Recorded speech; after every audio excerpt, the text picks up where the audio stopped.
Hey, thanks everybody for joining us. It's another Saturday Sunnyside class with Trevor here. Say hi to Nicole. She's in the background running the questions. Good morning, everyone. Today we're talking about Hellebores, the winter jewel. So one of my favorite perennials for fall, winter, early spring for blooming. We got a little slideshow to show you. Hopefully teach you some good tips, and we'll have another good time. It's the last class of 2021. So today is a sad day. We'll be back in January, but it is the last one of this year. So I thought it would kind of be fun. I shared this personal story many times about hellebores. Like growing up, joined my mother's garden, my grandmother's garden. My mom always had, hellebores. Some people call them Christmas rose or Linton Rose or snow rose. They've got a bunch of names. But here we are, early 90s down at the Northwest Flower and Garden Show in Seattle, visiting Mr. Dan Hinckley's booth, old Heronswood Nursery back in the day, if you've been here for a while. And man, he had the coolest hellebores that ever existed. I think I remember paying $50 for a 4-inch double black blooming hellebore. And I got one for my mom. I remember the show was Valentine's Day. So I'm like, here, mom. And I took one and she took one. We both still have them. But that was my first hellebore purchase, even before I had a house. And I've saved it and still have it today at my house. But I spent way too much money. I remember thinking of that, like, God, he's got to come down in price. And sure enough, now you can get hundreds of varieties here, 30 years later, and spend about half that for a plant. So, and a much larger one at that. So that's kind of my first hellebore that fed one of my many plant addictions. So there you go. Everybody comes in here all year, looking for plants for all seasons. I want my yard to look great, spring, summer, fall, winter. This is one of those classes where, this is the winter jewel, a great evergreen perennial that provides you flower power here over the winter. So hellebore is a great example of an easy plant you can add into your landscape, mass in certain areas, and really enjoy some attractive plant over the dormant winter months, when a lot of other things have gone away. We can feasibly pick hellebores, you'll see in the slideshow, that are starting to bloom right now and will be, depending on the variety, blooming all the way through the holidays into early spring into April 2022. So depending on which one we choose, we can get 2-3 months of good flower power here. No matter how cold we get, they're just fine outside, and then off we go.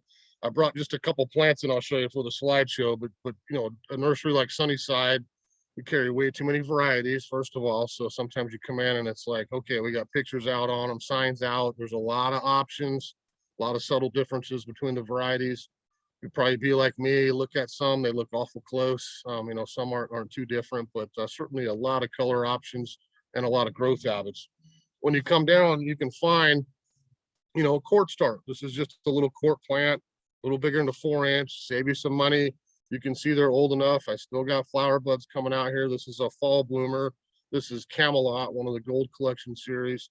But this is a great size. Maybe you want to give 5 and make a little mass where you've got a container that you want to freshen up, by the porch, have it look nice through the holidays. There's a great evergreen perennial winter bloomer, and a quart size is a nice size to kind of pop in a pot as well.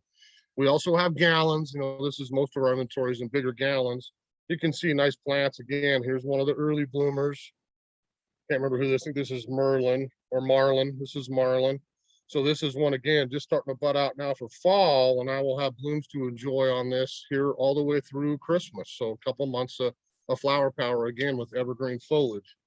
And I just brought one more because when I'm choosing ones for my yard, yes, I love the flowers, and I don't have all of them with foliage, but if we look at the difference, look at the beautiful leaves on that. This is one of the Frost Kiss series, which we will see in the slideshow. You don't have to berate Nicole with questions. We'll see some pictures here. But this is just an example of one when it's not in bloom. This is one that will start at Christmas and go into the spring. I've got some really attractive foliage to enjoy as well. So again, whether it's in the landscape or a pot, I think a nice looking plant year round that I'm going to get some sweet flower power here over the winter months. All right. Now, like I mentioned, there's a bazillion options. I don't know, I every year kind of freshen up, what's new out there. What do we carry here in our inventory? There's always some new ones. There's probably too many of them, like most plants these days, but we've got options for everything: singles, doubles, different species, bloom times. Look at your options out there and get one that's right for you as a gardener. I can guarantee you there's one out there that's going to catch your eye for sure, if not more than that. Hybridizers, breeders, growers, really across the world, this is in Europe, it's all over the entire globe, have taken different species of this plant and done a lot of breeding and crossing and gotten their flowers more upright. Again, different colors, doubles, different foliages. So, we can't possibly cover every species that exists in the world today. We're not going to do a botany class on hellebores, but we'll go through quite a few here in the slideshow and particularly focus on a lot of the newer hybrids with cool foliage, and show you lots of pictures, okay? So give me 1 second here, and I am going to share my screen.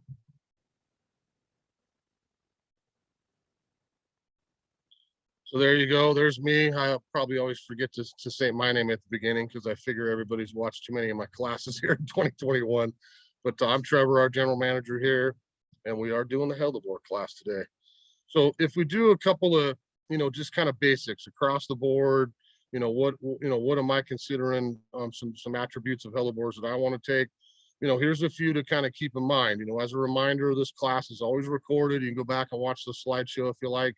And certainly the information sheet, hopefully everybody got access to that, will give you a nice list and some tips as well on it. So, hellebores are always best grown in that shade, part shade, kind of woodland garden.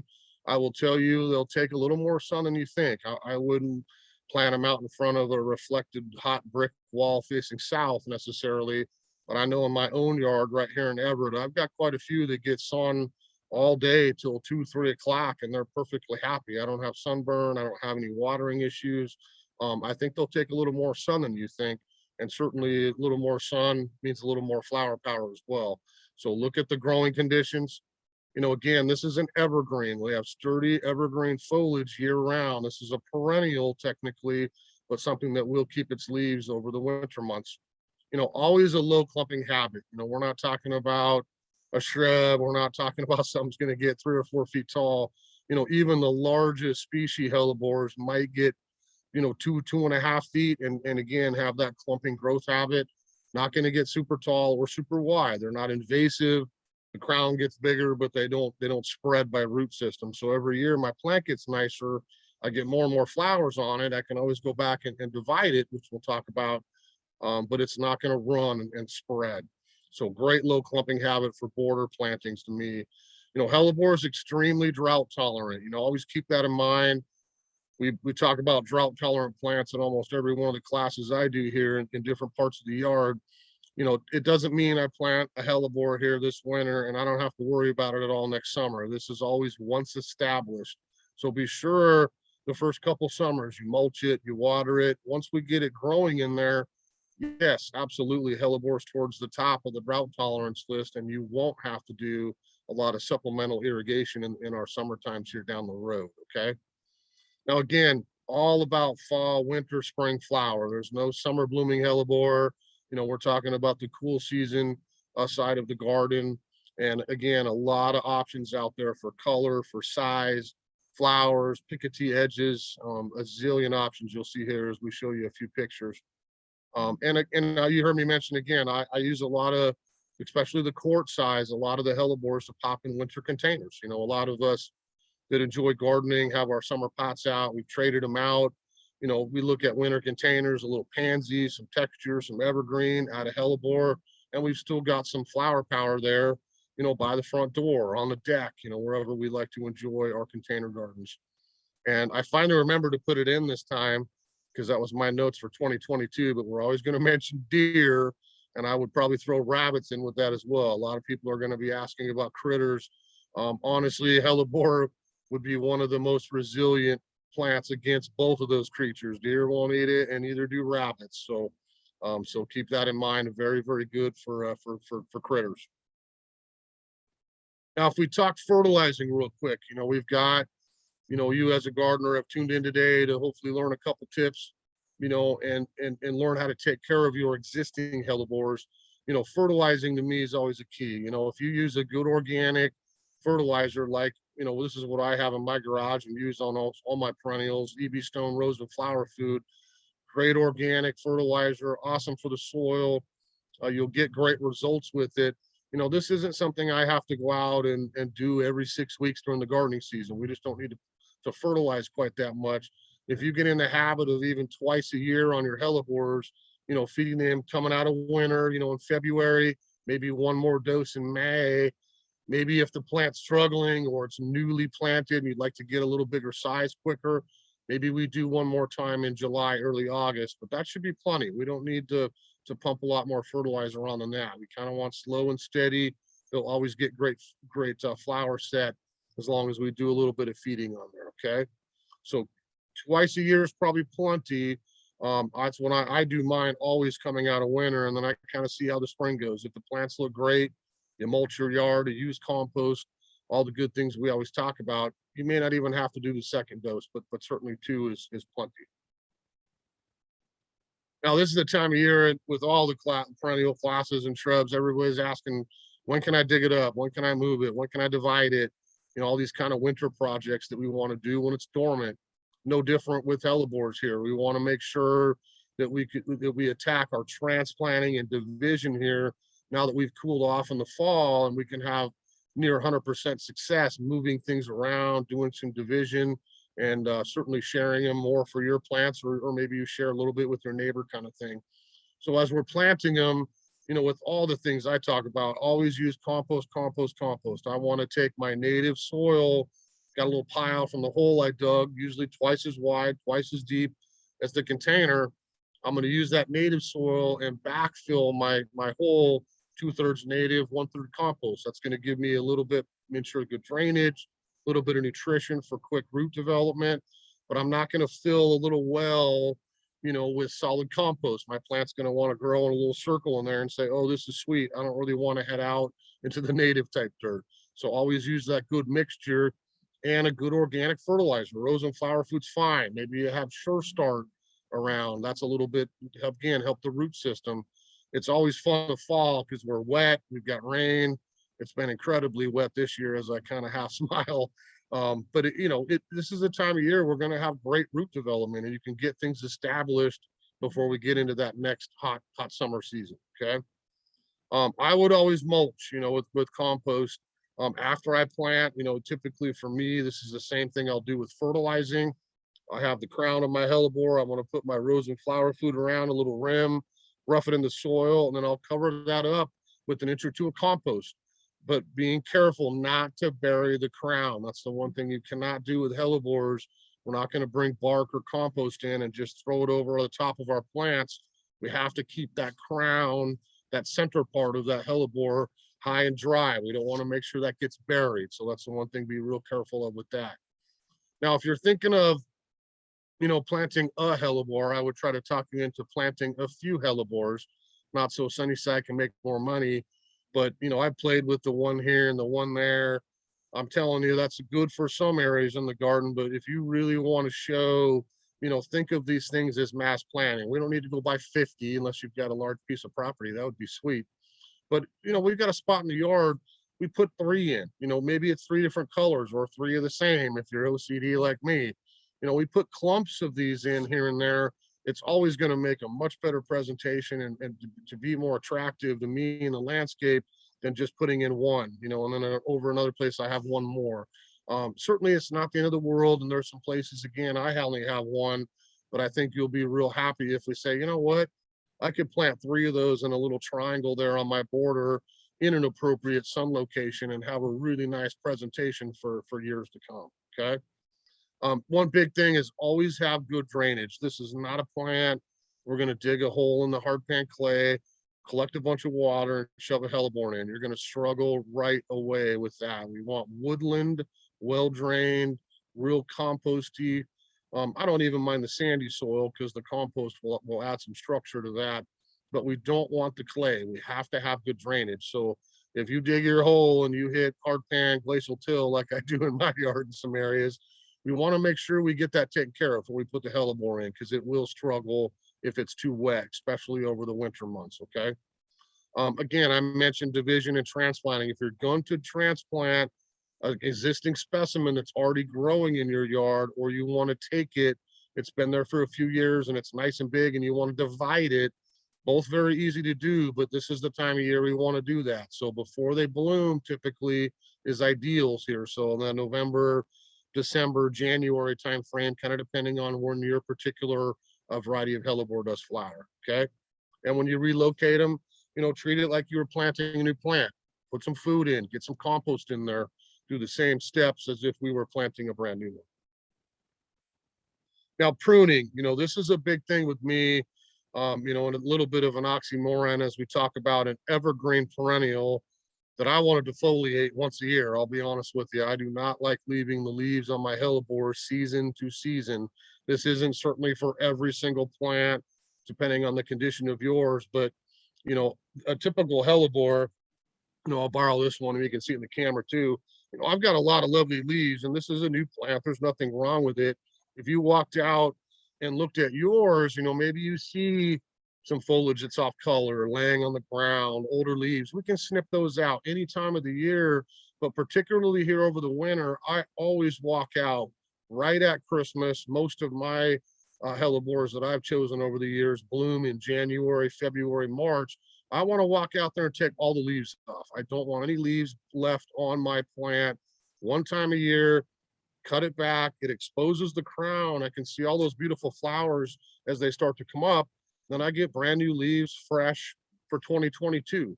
The one issue that I hear from a lot of our customers here in doing this class a number of years is bugs. If I'm a little aphid, a little whitefly, and we'll look at some pictures here in a minute, and I want a nice juicy leaf to go hang out underneath all winter long, hellebore is at the top of the list. I'm low to the ground, I'm insulated. I can go build myself a little home underneath that leaf and keep me and my kids happy for the entire year, and I'll see you again in spring. So without having to spray and do cleaning and all the rest of this, removing those leaves, go straight into the compost bin. And that I've never had to spray one of my hellebores for a bug. I think if we left the leaves on there year after year after year, yes, at some point you're probably going to have to go get some insecticidal soap or something to take care of the white flies, the aphids, things like that. It's a very easy thing to do. I mean, you walk out there, pick a day that's a little more blue and not so gray, around Christmas, New Year's, and just walk out with your pruners and literally just snip those stalks right above the soil, throw them in the bucket, throw them in the compost, and you're done. Walk away. That's it for the year, really, for pruning.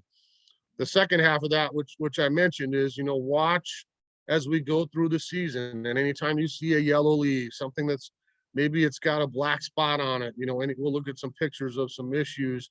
Just remove it. It's real easy to dig in there for a second, clip one, throw it in the gardening bucket, be done with it. Then we don't have a chance of that getting worse as the season goes on. The last thing with pruning that I would mention is the seeds. Now, if you've had hellebores like me, I don't mind some seeds dropping and I get some free plants and everybody wins. You can dig them up, move them around a little bit the next year.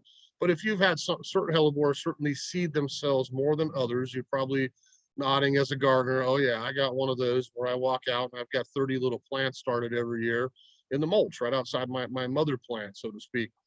So if you don't want the seedlings, the flowers on hellebores to me mature into beautiful colors and seed heads, all the way into late spring, early summer. So if you don't want the seeds, just walk out there and, later April, May, and reach down there just like the foliage, look for those flower stalks and just snip them out and be done with it. You don't have to worry about it that way.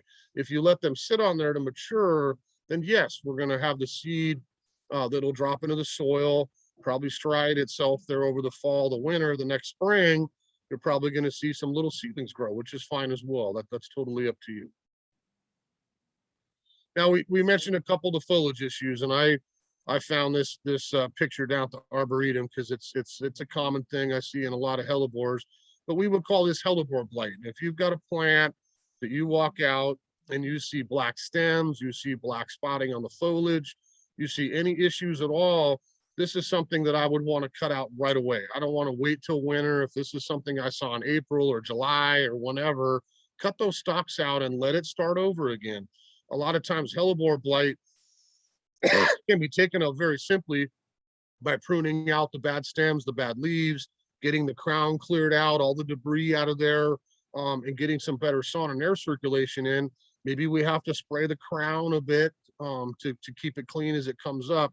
But certainly if I remove the leaves, I would always start with that first before I ran and bought any kind of bottle of murder, death, kill and tried to treat it. So if we prune it first, then maybe we see when the new leaves come back up and off we go again, maybe we get a natural copper fungicide or some daconil or something a little bit milder to spray on that to protect the new shoots and break the cycle of the disease. So just keep in mind, to me, a lot of this is cultural. If I'm in deep, dark shade, I'm too crowded, I've got my hellebore pinched in between two shrubs, it hardly sees any sun or any air circulation, those kind of conditions are always going to promote more disease like that. So if we keep it airy, we keep them spread apart, we get nice airflow and good enough sun, then we're going to have happy hellebores and honestly not had to deal with the blight.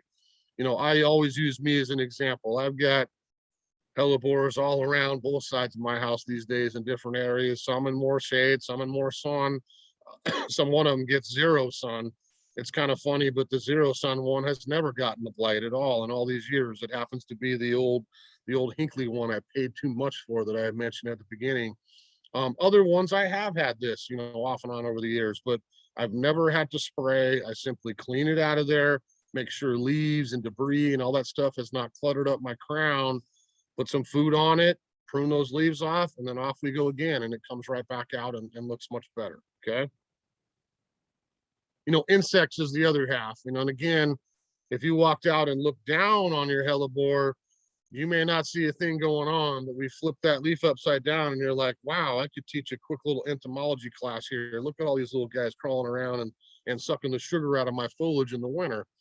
So that's a picture I found that I think shows you those leaves have been flopped upside down where we can actually see the bugs.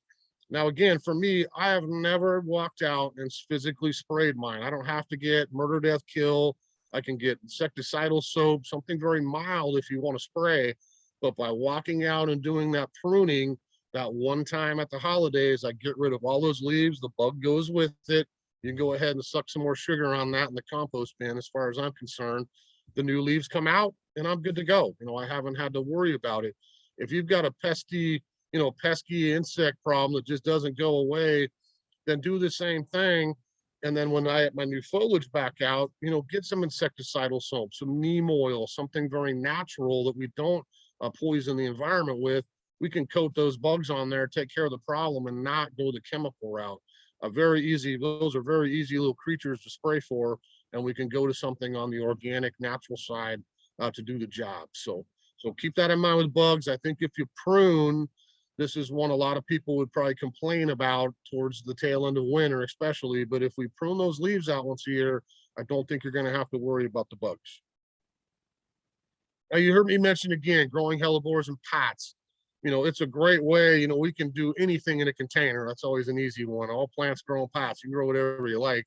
But I teach a container class here. We talk about, the thriller, the filler, and the spiller. As the components of a good quality container garden. On a small pot, the hellebore might be the thriller, to be honest with you. On a larger pot, it's probably a great filler. And again, the picture I put up there has the hellebore and the pansy. There's the two plants that I use a lot in my own yard that I can get flower powder of regularly all winter long and not worry about the cold, the snow, anything else. So hellebore makes a great addition to container gardens and very, very hardy outside.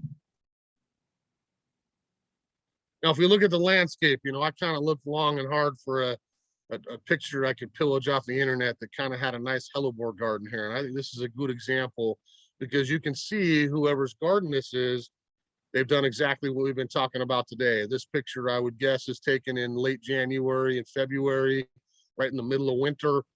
This is a garden that they have removed all the old foliage. You can see those stems coming right out of the ground. All my flowers are starting to come out.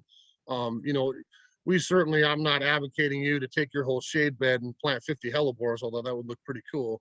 But this is an example to me of massing them, putting 3 or 5 in a group, and doing the layering. I have hellebores on the border I've got a nicer shrub behind it, and then I've got my hedge, or my property or tree or whatever the height element is. So mixing them into the landscape, very, very easy, even on a good established yard. You can see on the slide there, try, massing 3 together or 5 together. Maybe you want 3 different colors that bloom at the same time. Maybe you want 3 of the same, is kind of what I usually do. But putting in 3 or 5 is going to make a much better presentation. You can see very good border plant. I don't have, I think the tallest hellebores we'll see in the show here, might reach 2 feet tall of foliage. Majority of them are going to be 12 inches, 15, 18 inches is all. So a nice low plant that we can utilize on the border. And look at all the options out there. I mean, right now at a nursery like Sunnyside, from November to March, this is the time of year when you're going to find all the varieties of hellebores. You come down here in May or June, you're going to find very little because there's nothing left until the next fall again. So always shop for your good selection, the newest colors, all the fun stuff here over the winter. It's a great time to come down to the nursery, and you get to see little flowers when you're down here too. Okay. Now, if we start looking at some specific hellebores, we're doing great with time, Nicole. We start looking at some new hellebores here, and not new. Some of these we'll see towards the end, but a little bit of variety to kind of give you, whet the appetite, give you a little taste of what's out there if you haven't tried them. Hellebores niger we call the Christmas rose. So this is one of the original species.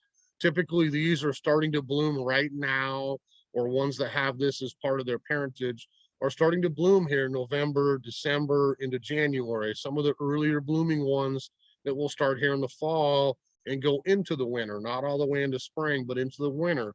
These are also a lot of times the ones you'll see folks bring inside, as kind of a plant you can bring in for the holidays and enjoy for a week as it blooms inside on the table, and then put it back out as you reacclimate it. So a lot of these, sometimes even forced, where they're brought inside or outside, depending. You'll see Jacob Royal.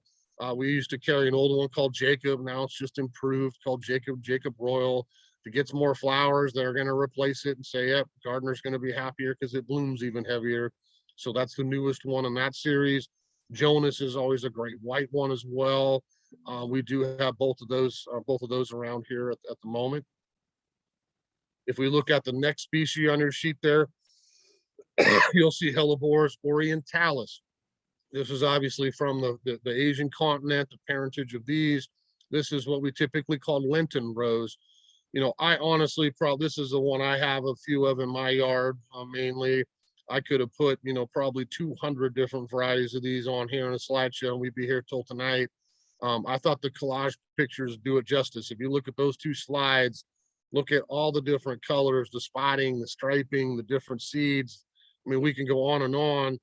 That's the variety that you will see out there. If you really like hellebores, you'll see a really good mix of anything that will catch your eye. So there's 2 examples of what we would call a mixed or a series of the oriental type hellebores. Winter Jewels, been around for years, and so has Mardi Gras, and I can kind of pick and choose the colors I like out of those series.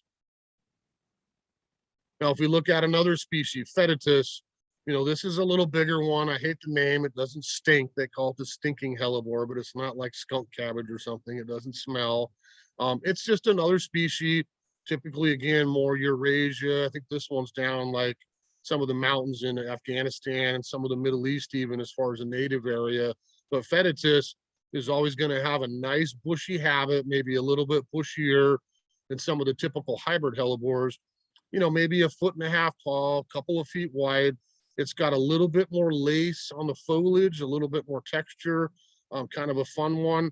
And you can see from the flower there, it's an interesting color. It's always kind of that pale green, lime green. So when you look at a Fetitis in bloom, you're almost going to see 3-4 different shades of green going versus popping with white or pink or another color you may like. I think certainly a really worthwhile species to look at growing, and probably one of the longer blooming seasons. This is one that starts typically late November, December, and will go all the way into spring. So probably a little bit longer blooming on this particular one, the Fetitis. Argutifolius is another species that we sell as a species, or you will see this as in the parentage of many of the hybrids as well. This is the Corsican hellebore. You can guess where this one's from. This one's really thick. You know, I think for a hellebore, for me, this one almost looks like it's tropical. It's got very thick, leathery, kind of toothed foliage on the edges, great texture plant. You know, again, probably this one even a step above the Fetitis. This one I've seen, you know, even up 2.5, 3 feet tall on an old clump. You know, this one will have a little more impressive scale to it. And again, that same flower. This is one that's going to be typically Christmas into spring. A nice bright kind of limey green that matures a little bit white as well. Cool seed head on this. But you can see that really nice, attractive plant for that woodland garden. This is, to me, is the perfect one for that understory plant, dry shade, really easy to use in those type of situations. Now, if we start to look at some of these collections, now, this is going to be fast and furious because there's a bunch of them on here. I couldn't pick which ones to show you. But these are all essentially what I'm talking about when I say hybrids, mixes of different species. You'll see the bloom times on here. You can always go back and look at the pictures again. Many of these are on your list as well. But these are some worthwhile ones that you will see at a place like Sunnyside. Now, keep in mind, this is always about availability. So right now, a lot of fall to Christmas holiday bloomers. We fast forward about a month or so, and later December and January, you will start to see a bunch of plants of the Linton Rose come in. This is, again, part of that whole Orientalis one we looked at, where I get more of a January, February, March, April bloom time, okay? So this is the North Star collection. I think some fabulous foliars, some fabulous choices for color. This is one I finally remember to put an arrow slide there. So the white one there is called Crystalline. We will have this in a few weeks, not quite here yet, but that's a beautiful double white one. Feel like a nice bright center. Same things you'll see on there, the clumping habit. These are about 2 feet tall, and we'll show you quite a few options here for colors. So that's Crystalline.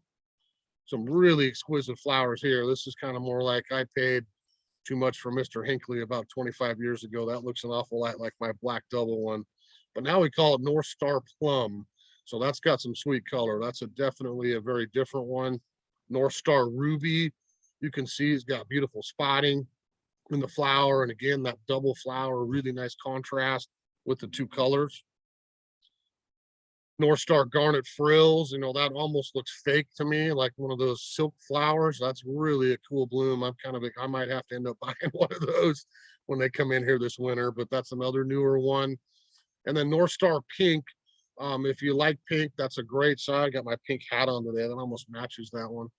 If you like the pink color, North Star Pink's probably the latest blooming of those series. So if I want to go like February, March, April, really into that late part of winter, into spring, North Star Pink's the latest blooming of all that series. Now, if we look at another series that you'll see out quite a bit, it's the Ice and Roses. That's got a great name. I think they did an excellent job marketing this one. So Ice and Roses, a lot of colors out. I looked through one of our grower websites this week, looking at the class. I bet you there are 20 different colors in this series now. So I'll show you a few, but there's a lot out there. This is a particular series, I'll be honest, it was bred for flower power. This is one the breeders worked on to get a massive amount of blooms on a very small plant. So this is almost like a floral industry type hellebore, bred for a lot of flower power. These are probably the heaviest blooming hellebores that we get in here at the nursery. These will take a little bit more sun, I would tell you, than some of the other ones we're looking at. So this one I would feel comfortable going into a little bit more sunny location as well. You can see on the slide there, I think this one's probably got the superior flower count as far as blooms per plant. This would be towards the top of the list. Really nice tidy clumps. This isn't a huge one. Really nice tight clumps, you know, just 12 or 18 inches, about the same spread. Like I said, lots of colors to choose from. And this is one that we would start here in December. The first few are just starting to throw their buds up. We would bloom December, January, February into March, okay? So take a look at some of the Ice and Roses. Some of these have some great foliage on them as well. You can come look at some of the leaves, but certainly a really nice upward facing flower that gives you quite a bit of count as well. So this is Rosado, one of the newer ones you can see with the Pikachu edge on there and a little bit of color streaking. We've got some plain colors, Ice and Roses white, Ice and Roses red. You can see we don't quite get to that, scarlet intense red, but that's a pretty good red color for a hellebore.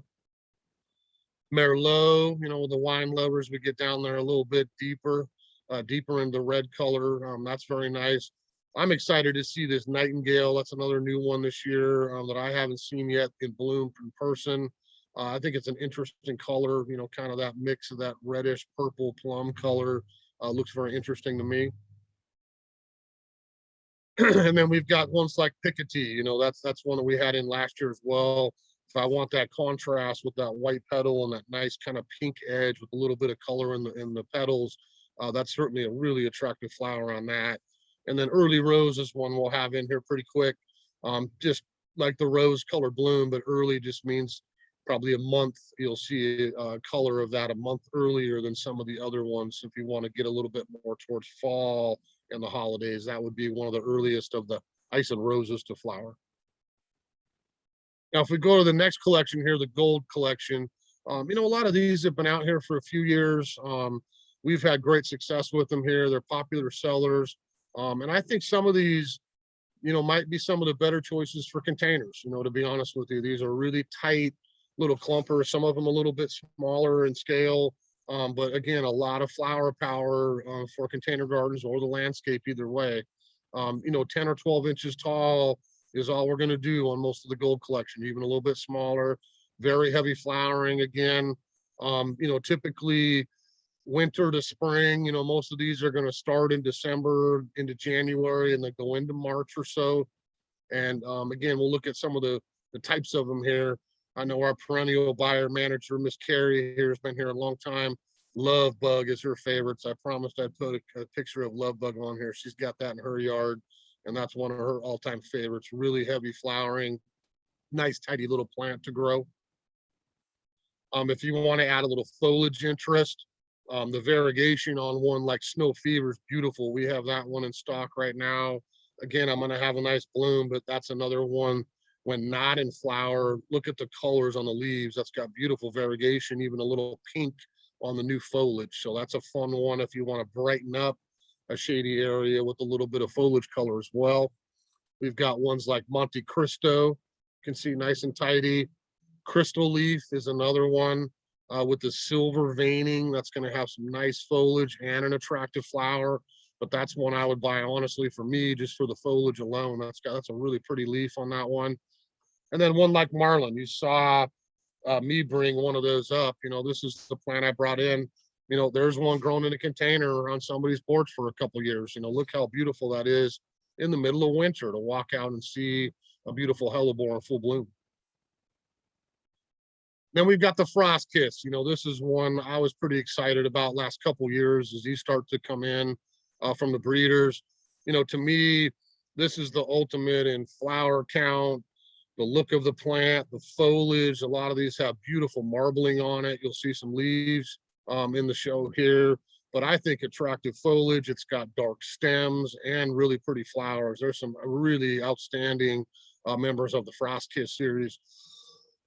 You can see extra large blooms that are upward facing. That back in the day when I bought my hellebore, they all kind of hang down and you had to kind of pick it up to look how cool it was. They've really picked and selected seedlings all these years that have now got that flower really standing upright where you can see it a little bit more just walking through the garden. This is one we would see a real attractive red stem. So the dark green foliage, red stem, and then an attractive bloom depending on the color we choose. Most of these will get a little bit bushier, 18 to 24 inches is not huge, but a really nice size for a hellebore. And typically these, you may see them in a nursery blooming around the holidays, but in the landscape, I can tell you because I have a couple of these, this is one I'm looking for flower power towards that middle to end of winter into spring. So February, March, and April is when I'm going to really be shining with maximum flower. Okay. So I'll show you a few colors. They've some of them kind of make me smile because they got a ring to them, but we got Anna's Red. Bailey's Blush. We have a lot of these in right now because some of these are starting to do their thing. You can see really interesting color on a lot of these. Cheryl Shines, always got a nice ring to it. Dorothys Dawn, somebody's matchy like me. We got Dorothys Dawn. We got Glendas Gloss. That's one of my favorites. That's got some really cool color. That's the one I think I'm going to add to my collection here this year when they come in. We got Penny's Pink, and if you look real close, yes, the flower catches your eye, but look down at those leaves. That's what I was talking about when I brought this one in. If you look at the foliage on that, beautiful marbling and structure, a lot of times pink on the leaves or cream, but really attractive foliage. Moon Dance would be the best white one, I think, out of those series. Again, in a container or the landscape is fine. Now, finally, someone's going to probably ask, or maybe they already asked Nicole, what's brand new for this year? There's always brand new plants in all genres. We'll do a new plant, a new product talk here next March again, like I always do, and show you all the cool new stuff for the gardening season. But Hellebores is always kind of one of those tweeners. It starts to come in 2021 and it carries on into 2022. So if we look at this double year gardening season, these are some of the ones that caught my eye, as far as new ones out there to the trade, available to home gardeners to plant, that I think are an improvement over an older variety, or certainly a new flower color or combination that's a little striking. So there's a few there. If you want to go back and look at the slide, that'll give you, I want to get that new one, Frosted Rose. That one caught my eye. So you can see some of these are in the slideshow we just showed, but other ones you can jump on the fancy computer or cell phone and probably find a picture of it pretty quick. Okay. So give me 1 second here. Well, we'll get to the end because then we got the website on there. So again, thanks for watching the slideshow. We'll do a couple more things here before we're done, but you've got our web address on there and our email. You can always contact us with questions, for help, whatever you need. We're here not 24/7, but we're here every day pretty much, except for 3 all year, and we're here to help. So send us a question if you like on the email as well. Give me 1 second.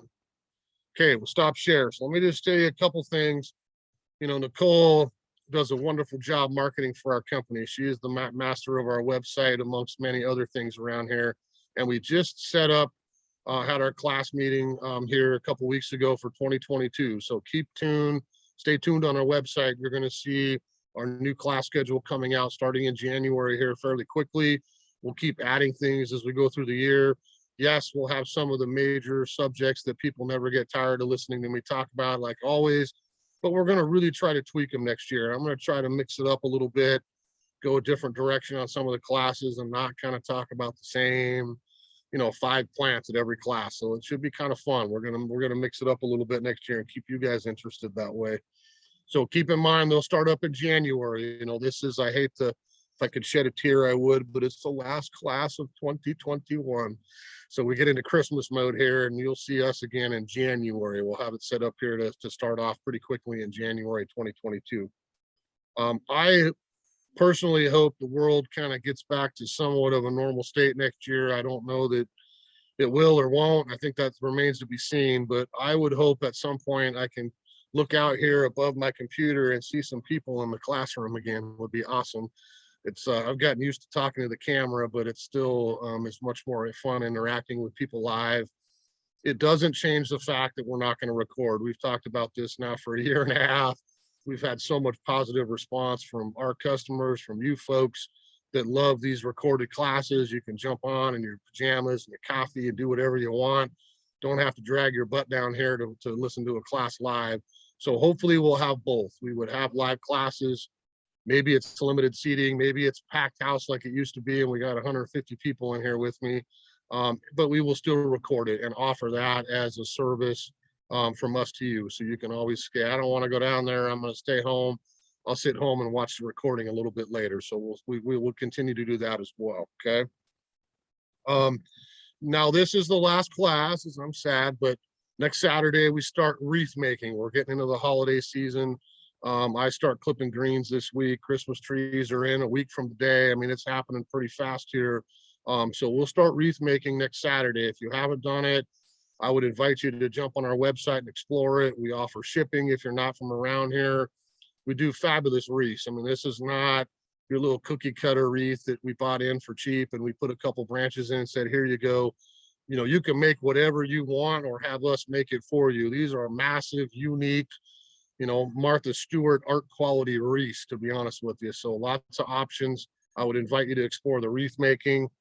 As I mentioned, Christmas trees, I would say we'll have them out ready to go by about the 23rd of November, right before Thanksgiving. So if you need a tree, come up, support your local family business here and get your Christmas tree. We donate 10%, which essentially, honestly, is the profit on a Christmas tree, all goes to the food bank here in Marysville. So we try to help out as much as we can with that at the holidays too, okay?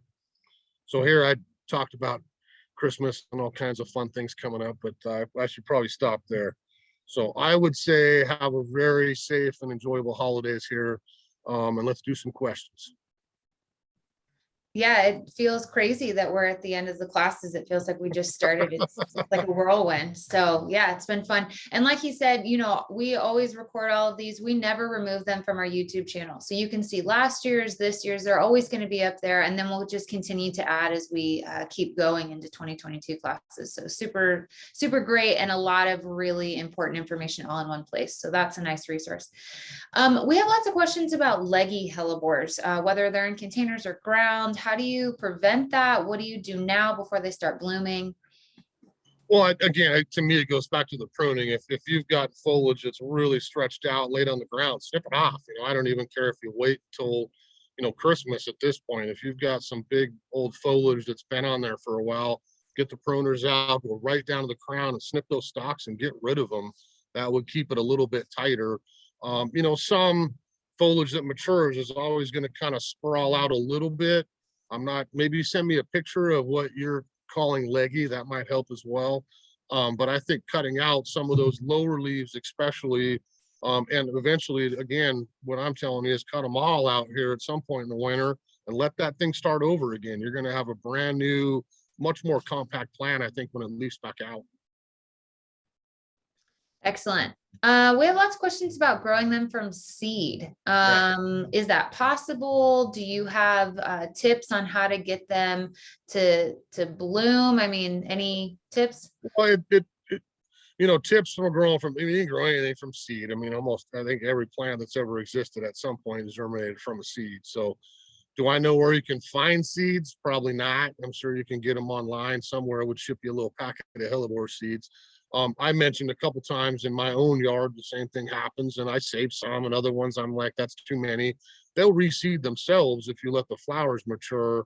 Then you can always take those little seedlings and move them somewhere else. Grow them in a pot, you know, for one season, and then transplant them into the yard or give them to a friend, when, you know, whatever works for you. But seeds should be easy to germinate. Again, a good, well-drained potting soil. We're not going to get something too wet. And we would keep those more in the shade. We're not going to throw those out in the sun or a super hot greenhouse. We just want to let them kind of slow and steady. You know, I'm not saying you have to be impatient, but that's hellebore to me, is slow and steady. We're not growing like we pump steroids on it. We're getting a little bigger every year. We're getting more flowers every year, but we're not going to miraculously make this thing grow fast.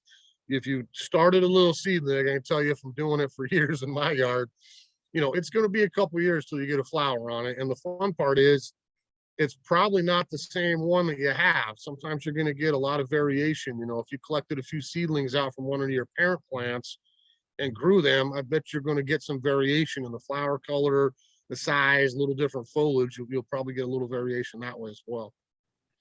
Like a little surprise. You never know what exactly. You might name your own variety. I could have a Treboronius Hellebores or something. You know? I like it. So for the long blooming varieties, when do you remove the leaves? Before they bloom? I always try to. You know, it's not the end of the world if you don't, but you know, if you had a fall bloomer and it's starting to do its thing, I bet you if you went out and just took a few here and there, you're going to see the flowers more. Was always my problem. I want to look out my kitchen window and look at my 3 clumps there in the middle of winter and go, wow, look at all that flower. Spring is coming here sometime. So cutting a little bit off, you don't have to do it all at once.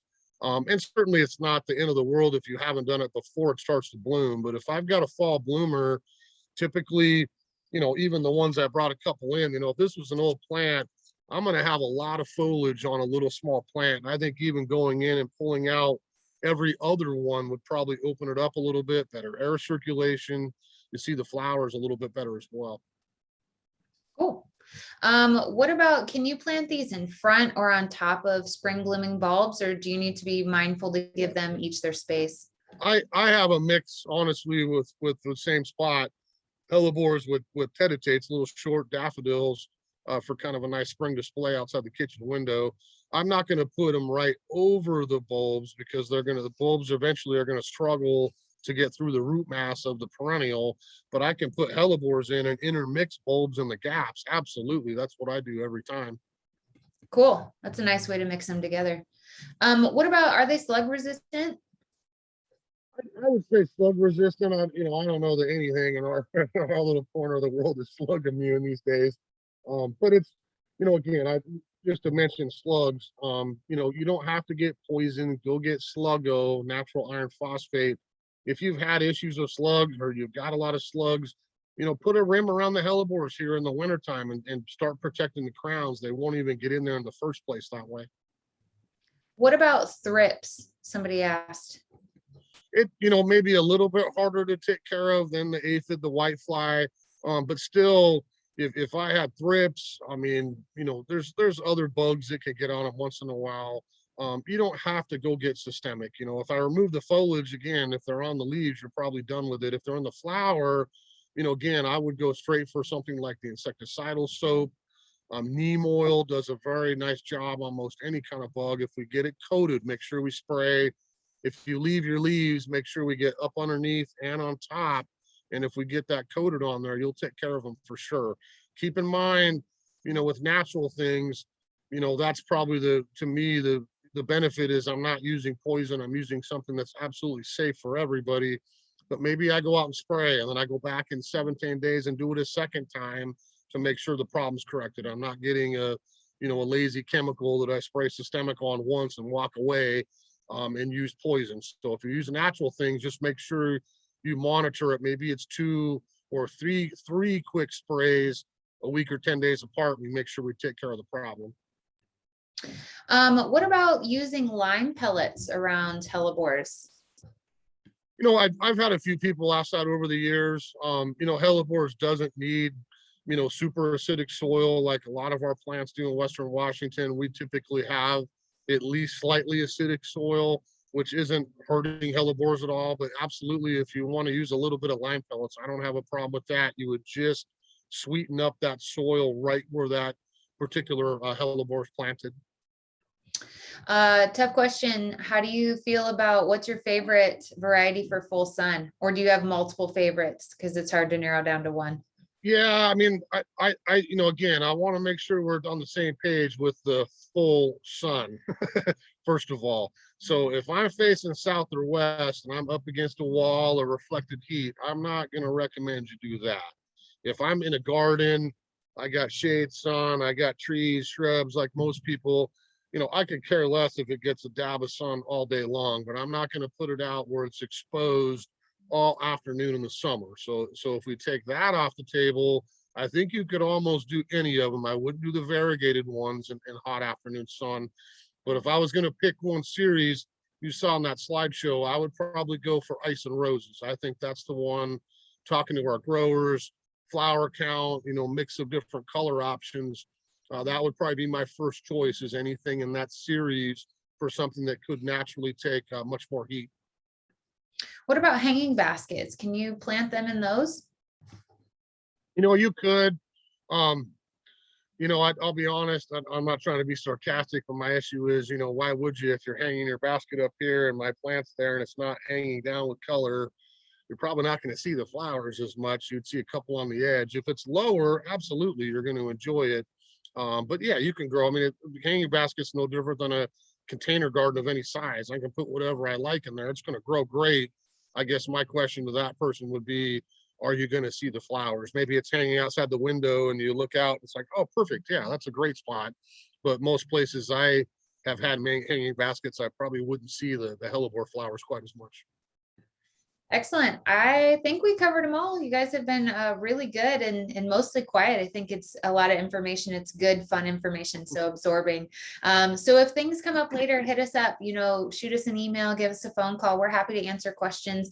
And like Trevor mentioned, with all the things coming up here for the holidays, if you want to book a wreath time or purchase a wreath online, again, feel free to reach out to us. We're happy to set up an appointment with you and kind of go through the details of what that looks like here on the nursery grounds. And you can also easily order a wreath online with us. We're going to start shipping them next Friday. So buy one for yourself, a holiday gift for somebody else, a hostess gift, who knows, a nice way if you're not local to kind of get a touch of Sunnyside in your neck of the woods out of Washington. So we really appreciate you joining us all today, and we hope to see you back in 2022. Yeah, thanks everybody. Have a great holiday season. I'll see you in January, and I really appreciate all of our local customers jumping off of these classes. This is awful fun for me during the whole, I'm getting all teary-eyed during the whole course of the year. It is fun coming in doing these. So thanks to all of our customers for joining us.